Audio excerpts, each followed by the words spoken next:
Hi, I'm Annie, and this is my website about religious fasting.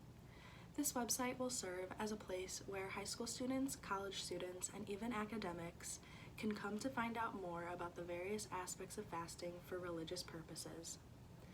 The main religions that will be discussed in this website are Islam, Hindu, and Christianity, more specifically Catholicism, although most religions utilize fasting in one way or another as a religious practice. I will be focusing on the religious holidays of Lent, which is part of the Catholic religion, Ramadan, which is an Islamic tradition, and Brata, which is a Hindu practice. As an anthropology and sociology major and political science minor and core concentration, I'm very interested in the cultural and societal aspects of fasting. These aspects will be found in the literature and philosophy, as well as the human behavior anthropology sections. In these sections, I go into more detail about how each religion's fasting practice is executed. I also go into detail about people's first-hand experiences with religious fasting and how it is used in their everyday lives. Having to take a core scientific investigation course at Roger Williams inspired me to break out of my academic comfort zone and attempt to view this religious and cultural aspect from a scientific perspective.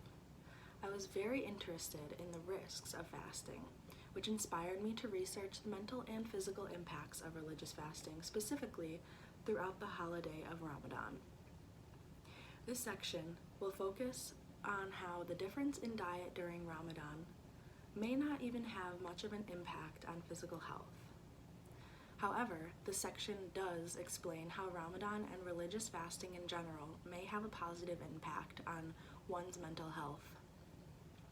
I became interested in this topic when I started to realize that mostly all religions have a fasting aspect to them.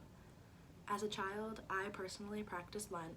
I usually gave up chewing gum because that was one of my biggest weaknesses, and some of my more dedicated family members would even continue their fasts on Sundays during our Sunday dinners, even though this is a day of exception during Lent.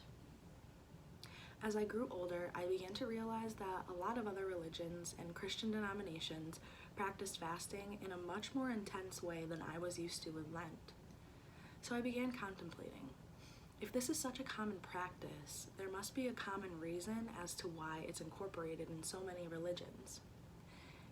This aspect will be discussed further in the literature and philosophy section. My hopes for this website is to bring to light that people of different religious backgrounds are not as different in their core values, beliefs, and practices as they are believed to be. Throughout the website, there are links to further research and information that I felt was important, but not directly a part of my initial research. I invite you to have a look around the website and learn more about religious fasting in a holistic way. Thank you.